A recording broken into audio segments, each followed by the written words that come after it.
Hey guys, here I am at my G-scale indoor layout. I was gonna show you a different type of foam rock that I learned from other people. It works really well. It'll go pretty fast sometimes. Anyway, what I've got is here, I got a wall that I'm going through it's a closet, and I have to make everything removable so I can take it down and get into, it's like a hot water heater back there.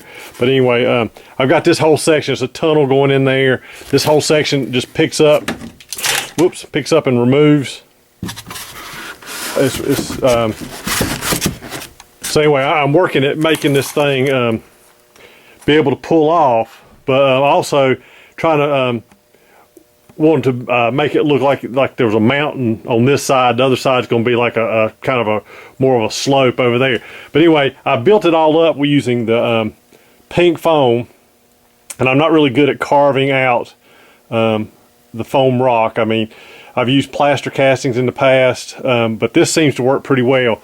Anyway, I'll show you one I did for a tutorial at a local thing. This is some of the rock that we're making. It's out of the same stuff here. This is a finished one, a little diorama I did for a show I went to. But anyway, I wanted to show you that how we got started. Everything was built up out of the pink foam. This layer comes out a little bit further than this layer, and I'm using 4-inch thick foam. So I'm doing 4 inches at a time. Now I do also have some that's 6 inches, so you can get this stuff in different sizes. But anyway, I'm gonna show you how we get it to look like this first, and then what I was going to do is go ahead and get this. I'm just hot gluing this all in place, and then I'll show you kind of how I do the whole thing up here on the top part. So I hate I got so far into it before we did this, but anyway, we'll try to catch up pretty quick.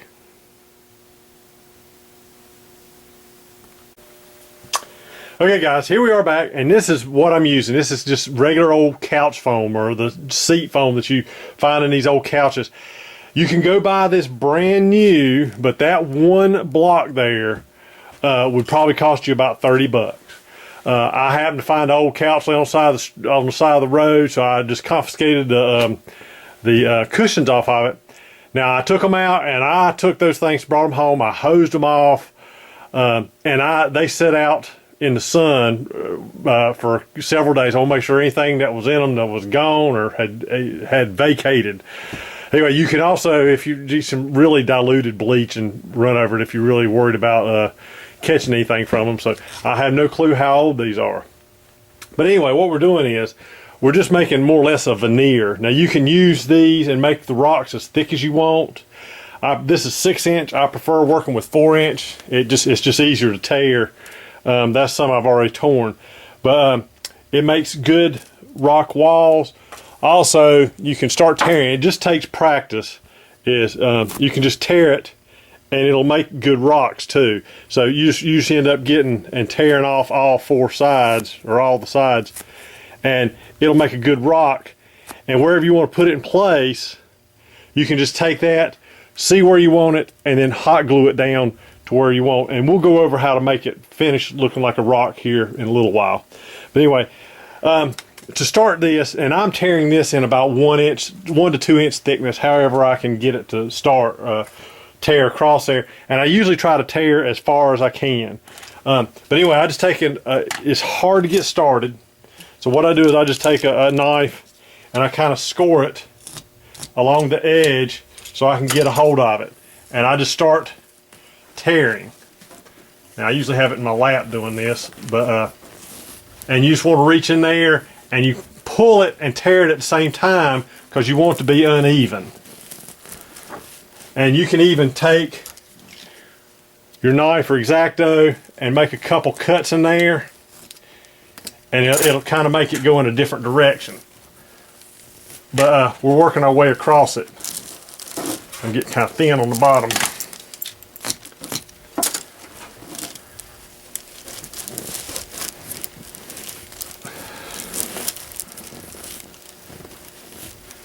You don't want to get it tries to come out, so we're trying to keep it into that, at least that 1 or 2 inches thick, whatever you're trying to pull.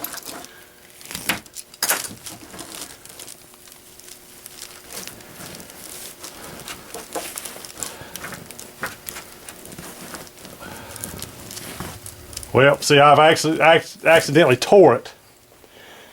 But what we're trying to do is we're trying to keep that going across. And see what you have now, you already have your rock wall torn for the next. I mean, if you got a way to cut it, you can do that and make it more even. But you can see now I have a 6-inch wide rock wall. And actually tearing it made it look like there's an outcropping on the formation there. So anyway, the thing is, it just takes practice. Find you a couple old seat cushions that you can sit on the side of the road and practice with tearing them. If you need to, this stuff does start getting heavy. The thicker you make it, the more it absorbs on the stuff we're using later on. But anyway, like I said, I try to keep that to about that thickness. And like I said, we're going to try to work this all the way across. What I'll end up doing here is tearing this to even this wall out.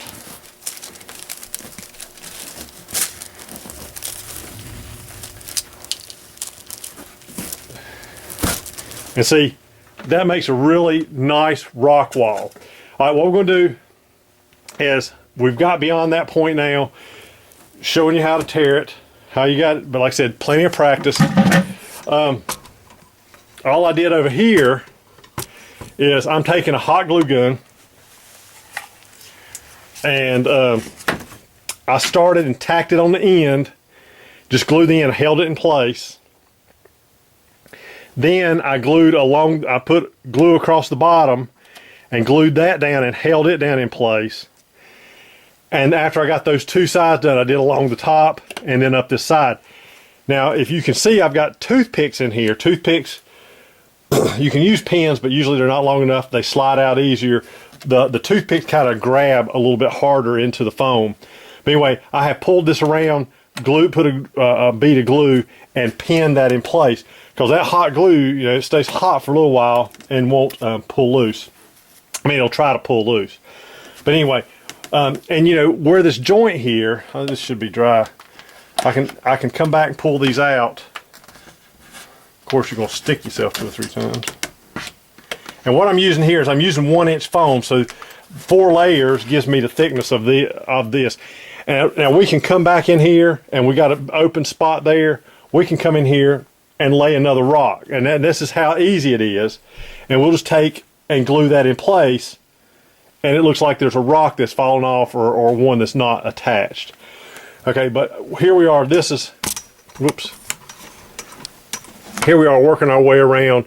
I got to glue along the bottom. I'm gonna see where this sits, and we're gonna glue this all the way up to the back wall here. Now we're not gonna glue to the wall because this is removable. We're just gonna glue up the side and to this here. All right, I'm gonna get that glued in place, and then we'll move along from there. Okay, I was going to show you something about gluing this on. I've got the bottom glued in. When you put your toothpicks in, don't stick them straight in. Always go at an angle, and it kind of gives you more of a bite on your foam and also into your harder foam. But anyway, when you glue this, you can see that this stands up. This is only 4 inches tall, but because we've tore it and got some angles on it, what you need to do is you glue it. I'm only gluing a couple inches at a time, so I just come along there and put a bead of glue.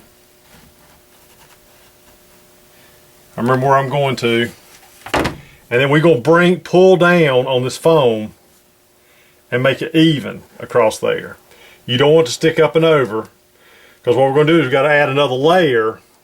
Now I'm going to bring this back. This other layer is going to come back here a little bit further, but we want this to be flat so we can add some debris and some maybe some just regular plain rocks up there, and before we get to the next wall. So anyway, you need to get this in there like that.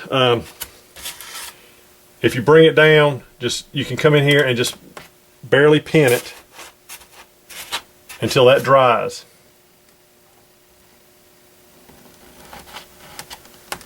Because that stuff does try to pull apart.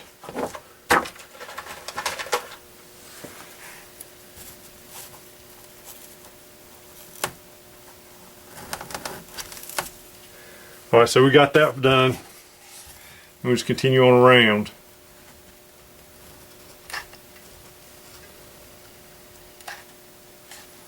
Now this foam, I've got a dual temperature gun there. This foam on high temp the pink foam will melt. Now it doesn't hurt this foam here, the couch foam, but it will. If you get it super hot, it'll start melting into your other foam. Which, being that it's covered, it really does not matter. But I just want to let you know it will melt it. And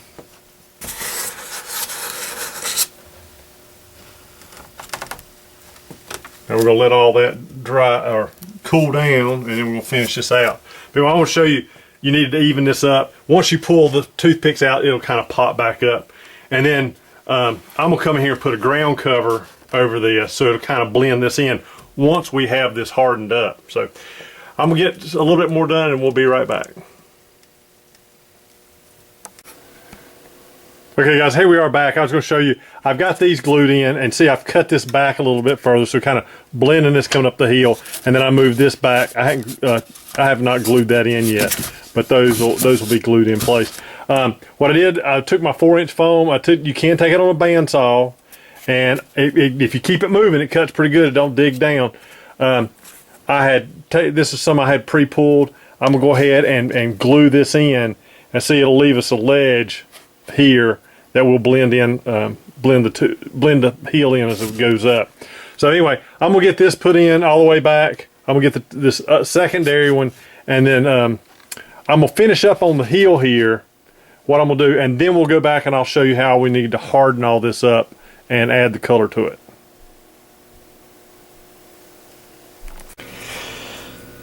Okay guys, here we are back. I've got this whole section, I got up and off my layout. I'm getting ready to show you the next step on making these soft rocks, or one of the friends of mine that kind of demonstrated how to do this. It's called frocks, foam rocks.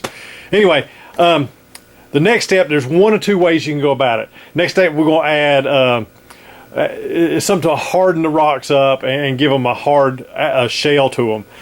One way you can do it is to use the lightweight joint compound. And what you do is you go ahead and take this is the pre-mixed stuff, and what I do is just take it and add just a little bit of water to it, and you make it like a thick, like a pancake batter. And what you do is you just take this, and I use these little palette knives, and I like the round one, the kind of fat one here, and you're just going to take that. And here's another piece of foam laying here, and we're just going to rub it into it. You just take it, and you're going to, while you're on the base of this, we're just going to rub it into it. All right, and we're going to rub it all the way around, and you want to rub it in really well. And what you're going to do is try to make sure you don't end up seeing your marks where your knife came across. So you got to rub it in really nice and strong.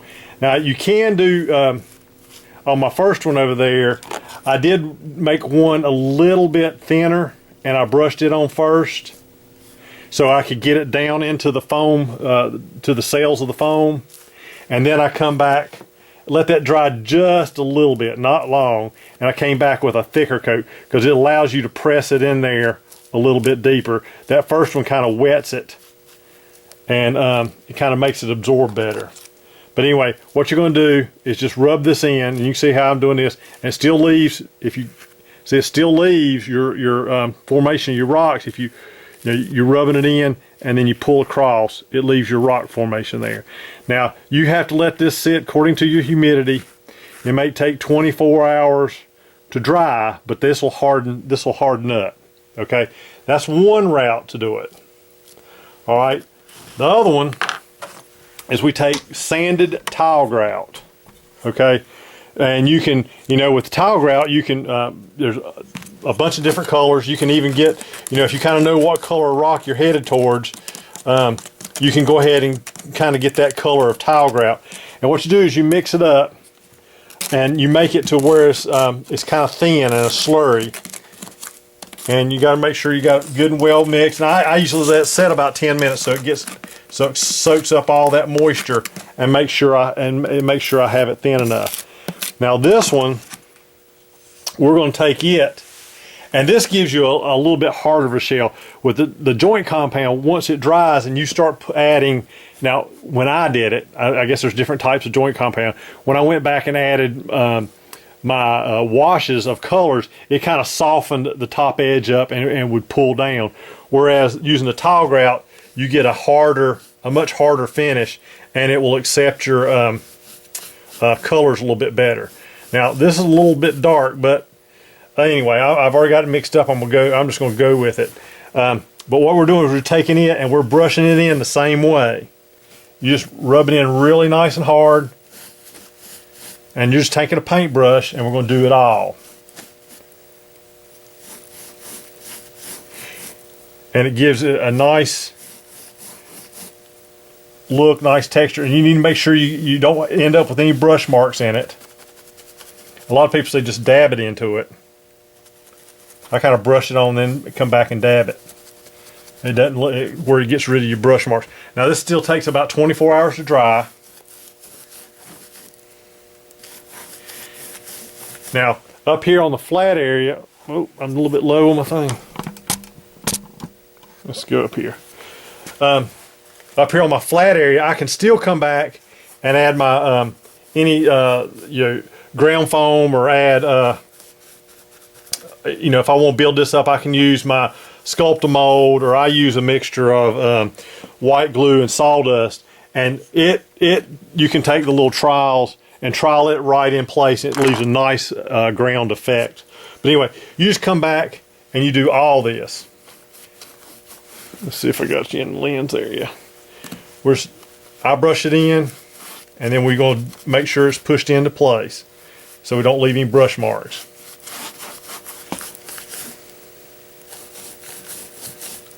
And see, if you like a dark gray, I thought this was a little bit lighter. It was a little bit lighter in the packaging. I guess it could dry a little bit lighter once you get the moisture out of it.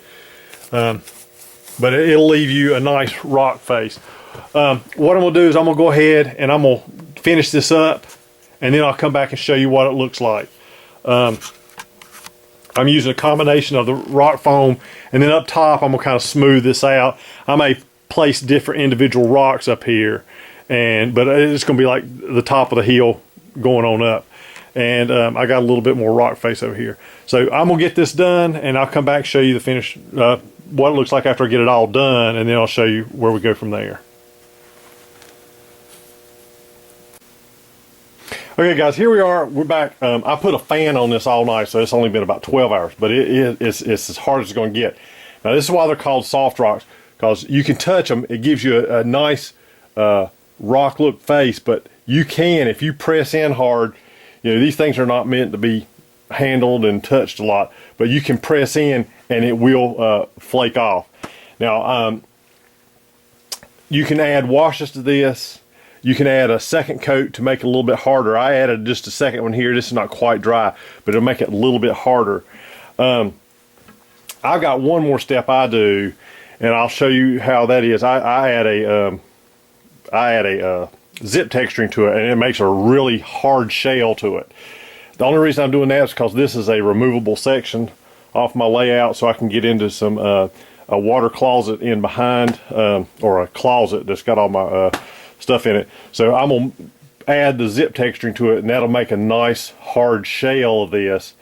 This is very lightweight the way it is. I've added hardly any weight to it with what we've done so far. With the zip texturing, I'll add just a little bit more weight, but it'll still be easily removable. All right, what I'm gonna do before I add the zip texturing, I've got to go ahead and blend this area in up here. I'm gonna use some either my sawdust and glue mixture, or I'm gonna use some Sculpt-A-Mold, something like that, just to make it blend in before I add the zip texturing, because it'll tie it all together. So anyway, I'm gonna continue with the video. That's more or less how you do the soft rocks. But I'm gonna continue the video, show you how I finish this out, and I'll be back when I get a little bit more done. Okay guys, here I am. I'm gonna show you what I've done here. This is Sculpt-A-Mold. I'm sure y'all, hopefully y'all seen that before. It's like a paper mache and plaster mixed stuff. Anyway, you mix it up with water, and it's just like a thick plaster. Anyway, you mix in a bowl, and you probably have about 20 minutes to work with it. But anyway, what I do is I take the same trials, and I trowel it into the areas. Now, what the good thing about the Sculptamold, it has a kind of a rough mottled texture to it, but you still get some using these spatulas or whatever. You kind of get some marks in there. What I do is I take a brush, just a cheap brush, I wet it, I kind of mash the end up, and then come back and just barely touch it, and that gets rid of any marks made by the brush itself, and it kind of gives it a more of a mottled look, like you would have ground around the ground. I do that up around the rocks. It kind of it's a good blending, because this was a flat area where my soft rocks ended, and just take it and touch it, and it kind of gives you a kind of a rough rock fixed texture to the face of it. Anyway, I'm gonna let this dry up.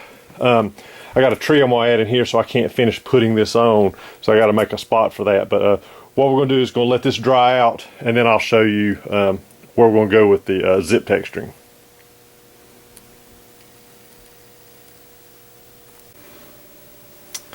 Okay guys, here we are back. I added the last bit of Sculptamold I needed.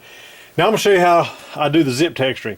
Like I said, this is it's still soft. I mean, I can push in there and break it. And what I'm gonna do is I just use whatever. I had some tile grout on hand that was a gray, but I'm going towards more of a brown color, and I'm gonna show you. I'm gonna add a more brown color zip texturing to it. Anyway, what zip texturing is, it's you take and mix plaster, or I use hydrocal, and tempera paints, and this is just happens to be Art Time powder tempera paint.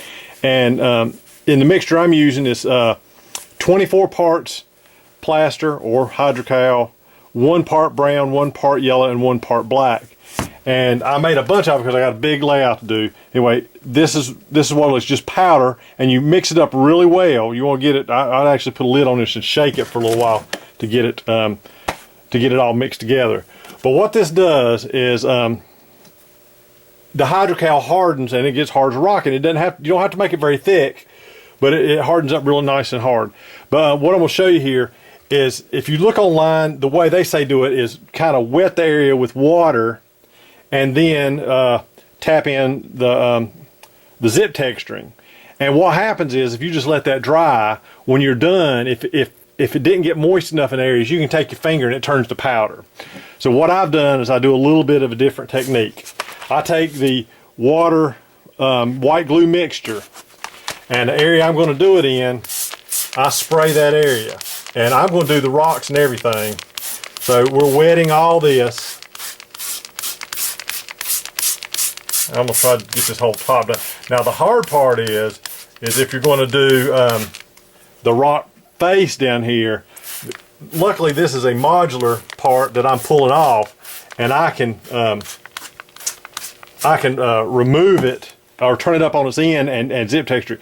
If you're going to do it down here on the face, you have to kind of take a piece of paper and kind of brush it over onto it, because all you do is try and just get a light coating. But anyway, the way I do it, I get a tea strainer. You want the thinnest tea strainer, or the most finest tea strainer you can get, and I do it at 1 scoop at a time. Just put it in a spoon, drop that in, and then all you're doing is taking your finger and you're tapping. Now I've got this taped off so it doesn't get on my tunnel portal, but I'm doing the rocks and everything. And yeah, a lot of this will be covered with ground cover, but this will make a nice hard shell on top of it. Now what I do is, once I get all this on there, I mix my water and glue thin enough that if there's like a big, get it on there, and if there's a big dry spot, I can just hit it real lightly and mist that so it kind of gets wet enough. You don't want to make it so wet that it runs down the heel. But anyway, this will take probably about I keep adding it spoonful by spoonful. It's probably take about 30 minutes to dry. And if you don't feel like you got something covered good enough, you can go back and put it right back over the top of it without any problems. And I hit my ledges and everything while I'm vertical, and then I'll come back and when I lay it up on its side, I'll hit the rest of it with the zip texturing. But anyway, what we're gonna do is just like take that, and I'll take I got a little bit thinner mixture, and we'll just barely mist it in.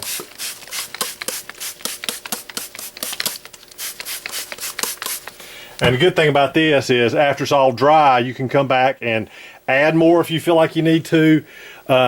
There's recipes online for multiple different colors. You can a tan, you got a brown, you got like a red, and I forgot what, a gray, something like that. But anyway, there's multiple different recipes on there, and then you can also mix them to give yourself a little bit of a color change. You can add and subtract a little bit of each color to get exactly what you're looking for. So anyway, I'm gonna go ahead and get this finished up. I'll let you see what it looks like when I get done. And like I said, this will make a nice hard shell over the whole thing, because I will be handling this a little bit, and I don't want to accidentally hurt my rock faces. But I'll get it done and I'll come back. Okay guys, here we are back. I've got it all zip textured. Now, I haven't done anything down in the bottom area over there, but I want to get all my rock done. Whereas before I was telling you about the, with just the tile grout on there, even if it's hard, you could press in, or you could still break this if you really want to, but it had some play with it, with the tile grout. But this, you can hear, once the zip texturing is hardened up, I mean, it gives a little bit more, and if I press in, you would actually see fractures. It'd break part of it, whereas before it was gonna it would kind of flake off and stuff with the tile grout. Anyway, I was going to tell you one thing is trying to get into some places. If you'll get you I was able to put this up on the end and zip texture the front of this, but places I missed, if you get you a really nice soft, I mean this is a bigger soft bristle, you can see how soft it is, brush, you can put that down into the zip texturing. It holds enough in there that you could dab it into places if it's just misted. You can also pick it up and then pop it against your finger, and it'll kind of throw it up into small places. This stuff washes out easily out of a paintbrush. Anyway, but that's pretty much how I did the soft rocks. I've got a lot more stuff to do to this area. I got a couple trees I'm gonna put up top and a lot of vegetation to take up this area, because I'm trying to make it look like it's going up into the into a hill or a mountain. So anyway, that's my video on the soft rocks. Hope it helps. Got any questions, feel free to email me. At the end, I'm always at tiesplains.com. So hope the video helped, and y'all have a good day.